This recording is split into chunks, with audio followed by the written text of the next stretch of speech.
Hello everyone, welcome back to another Uiua programming video. Today we're looking at Advent of Code 2024 Day 12. In this one we need to calculate the area and perimeter of different regions inside of this 2D grid. And you see here that there are 5 regions indicated by the different letters. And finding the area of each region is pretty easy. We just calculate how many tiles exist inside of that region.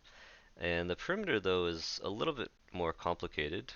What we need to do is figure out the number of neighbors that each tile has, neighbors that are of the same letter, and then subtract that from 4. So that may seem a bit confusing, but if we look at some examples, like this single tile has a perimeter of 4, but if we look at 2 tiles next to each other, then they each only have a perimeter of 3. And if we were to look at some kind of L shape like this, these outer ones have a perimeter of 3, and this corner only has a perimeter of 2. So you can see that it is 4 minus the number of neighbors. In this case, these both have 1 neighbor. This tile in the corner here has 2 neighbors. So that is the approach that we'll take for the area and perimeter. We need to multiply the area and perimeter of each region and then add all of those together. So I'll take this slightly bigger example into the Uiua pad.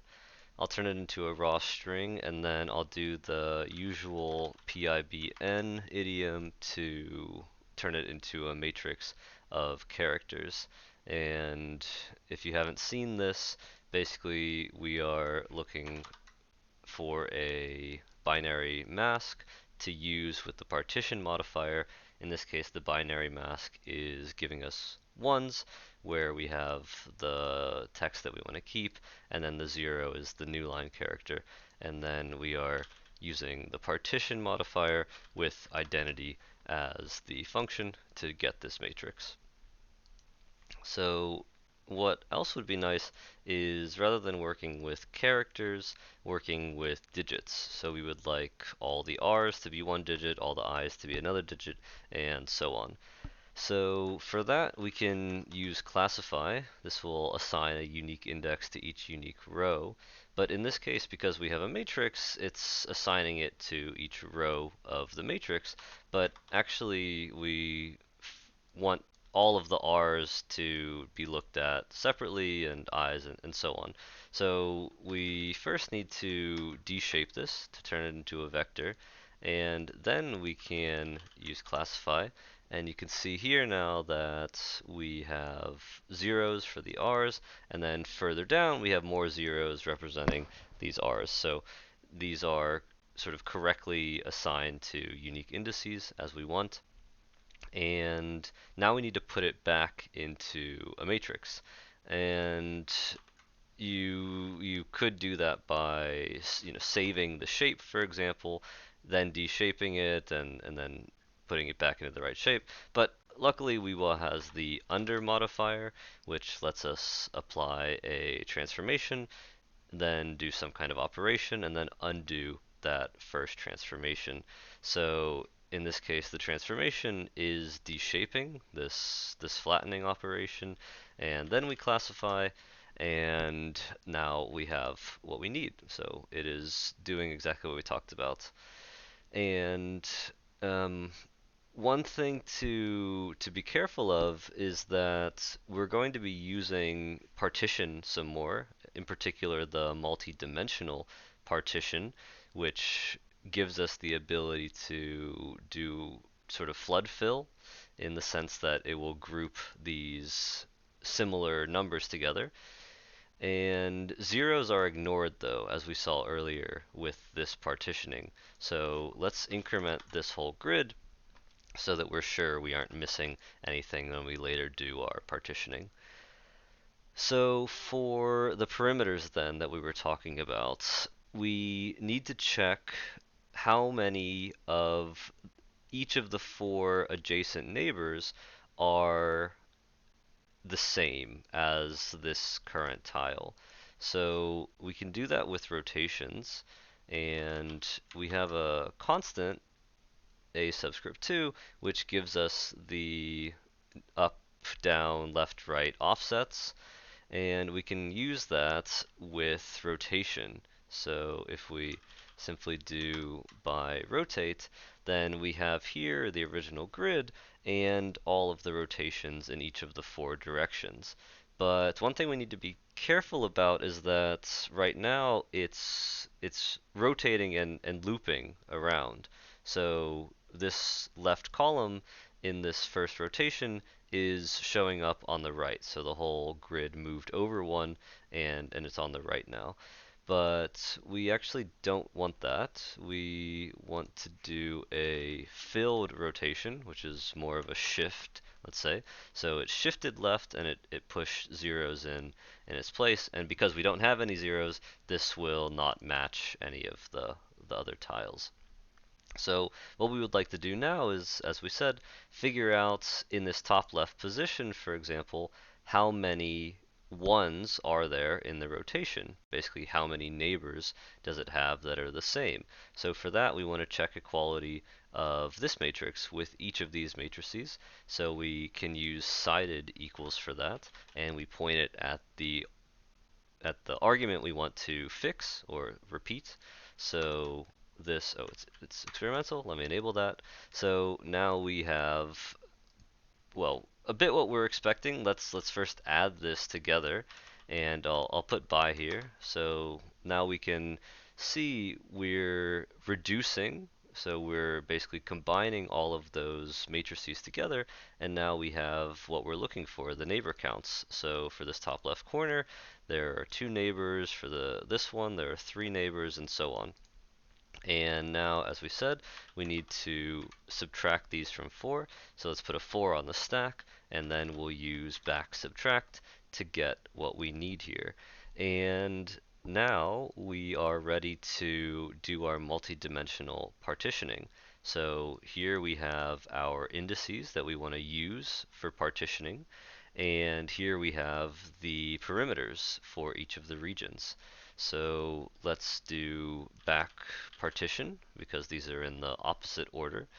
And we will start by simply boxing.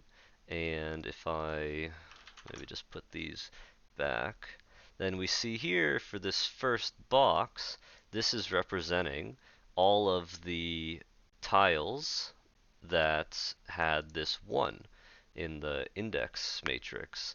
So here we see the 2, 1, 1, 2, and then 2, 1, and so on. So to calculate the perimeter of these regions, we want to sum these numbers, and we can do that by just doing a plus reduction here. And to get the area, as we said, we just want to count up how many tiles there are per region, or how long is this box, or how many elements are in it. And for that, we can just do length. And here we have the areas of each region. And to get them both, we can use fork, which lets us call 2 functions on the same value. And we want that plus reduction and the length. And let me get rid of these. And here we now have our areas and our perimeters. And we can check that. Here it's saying, yeah, it's 12 times 18, 4 times 8, and so on. Exactly what we have here. So we can multiply these together and add them to get our part 1 solution of 1930. So for part 2, the area calculation stays the same, but rather than calculating the perimeter of the region, we need to calculate the number of sides that each region has. So if we look at some examples again, here, for example, this one still has 4 sides, but now this one also only has 4 sides. There's one here, one here, one here, and one here. And this L shape now has 1, 2, 3, 4, 5, 6 sides. So we need a way of detecting not the perimeter, so not sort of on a per tile basis, but across the entire shape, how many sides does it have? So let's look at how we can do that in Uiua. Let me first start by cleaning this up a little bit. I'll just put all of this into a single line and call it part 1, get it out of the way. So we're back to this original matrix that we have representing all of our regions. So in order to look at each of the shapes, let's start by getting a three-dimensional array where each matrix is a bit mask, or a bit mask of one of the shapes. So we can do that by, for example, checking for equality with each of the numbers in here. And this isn't quite right, but let's start with this and then we'll go from there. So what we can do is what we've seen before. Let's turn it into a vector, deshape it. Then we can deduplicate this, and now we have one of each of the numbers that's here. And we've seen this before. We want to use the sided equals. And now we have almost what we need. So here we do correctly have this region as a bit mask, but this one, because the eyes here are repeated, there's eyes here and there's another shape using eyes down here, we actually have two shapes in a single matrix, and we would like each shape to be in its own matrix in this three-dimensional array.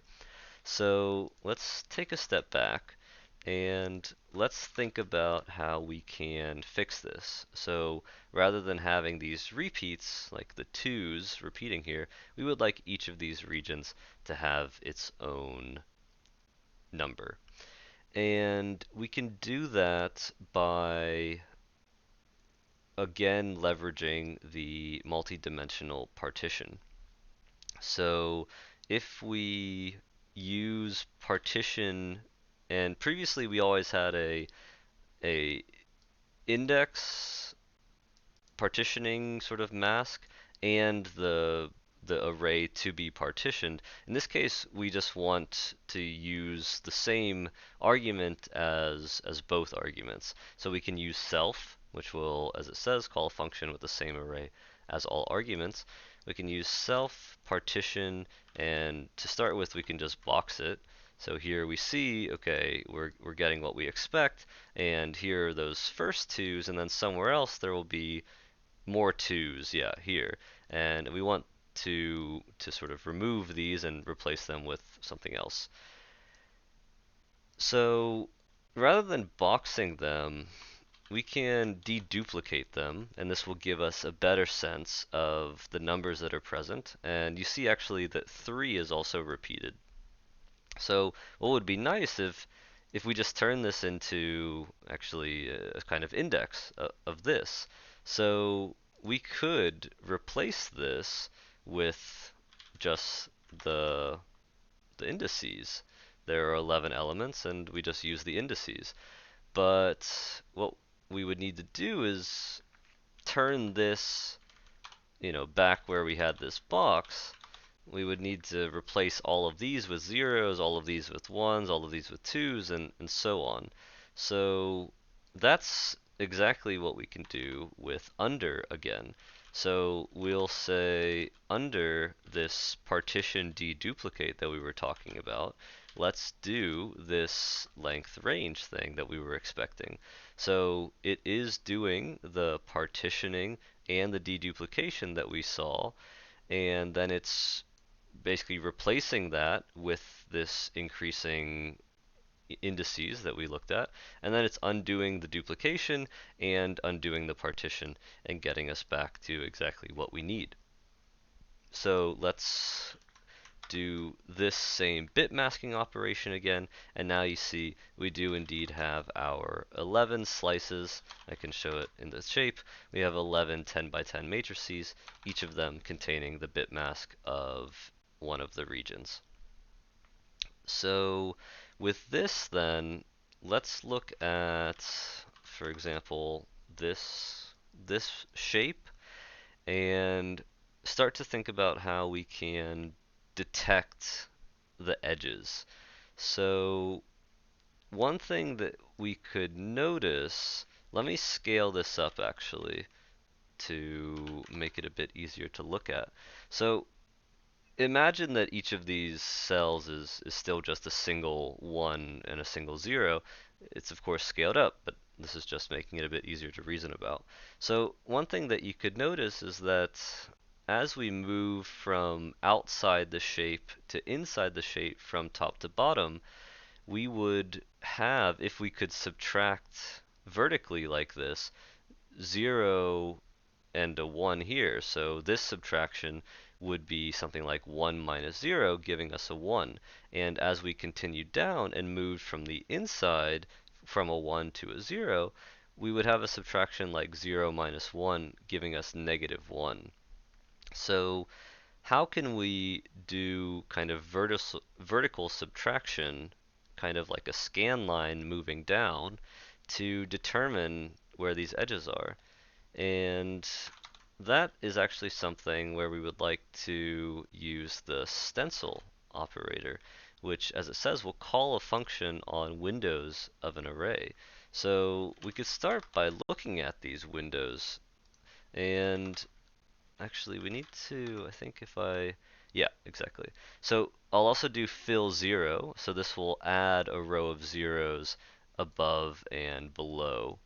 And now you see that we have what we were basically looking at. We have zeros, and then we have our first row of ones. So as we move from outside to inside this shape, if we did this subtraction, then we would get a 1, indicating that it's a top edge. And later on, as we leave it, we would get that negative 1. So actually, this is as simple as using stencil minus or stencil subtract, because basically the stencil modifier will infer the size of the window needed based on the arity of this function, and subtract needs 2 arguments, so it gives us 2 wide windows. And now what you can see is that we do indeed have these ones representing the top of the shape here. We have a 1 representing the top of this edge here, and then we have a negative 1 saying that there's also an edge on the bottom of this, and another one here, and so on. And you can check that this does correctly capture all of the top and bottom edges as 1 and negative 1 respectively. So this is almost what we need. We could almost directly feed this into the partition again to capture the number of partitions that are created. But 0 is ignored, as we talked about earlier, but negatives are also ignored. So what we would like is a way to change the negatives into something positive that isn't 1, and we want to keep the zeros the same. So conveniently, we can use modulus for that, and in particular, modulo 3 will give us exactly what we're looking for. And now with this, we can do a, again, self partition, and yeah, whatever we put here doesn't really matter, right? So if we box these, for example, what's in these boxes is not important.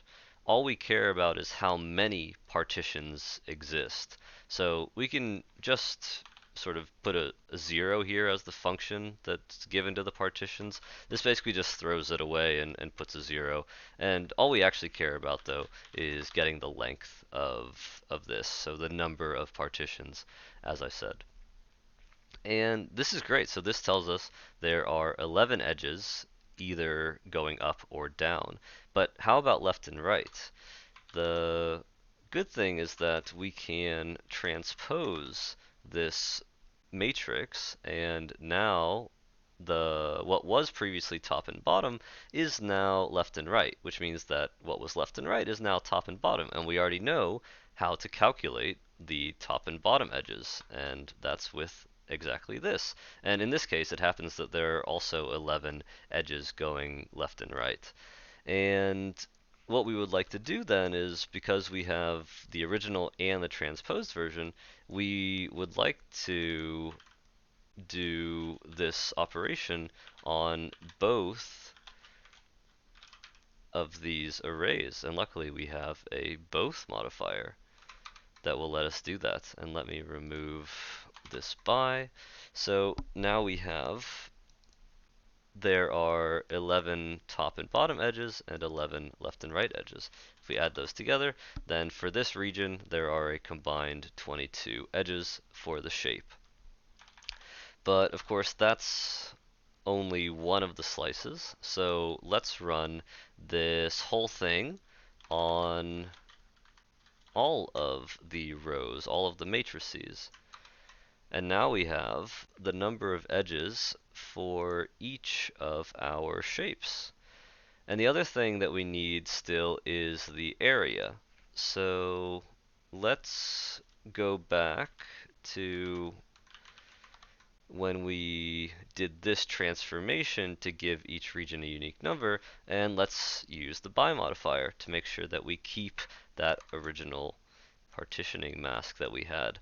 And now with that at the bottom of the stack, we can work with it. We can use bracket. So bracket will call two functions on two distinct sets of values. So this first function inside the rows modifier will be called on the top stack item, which is giving this result of the number of edges.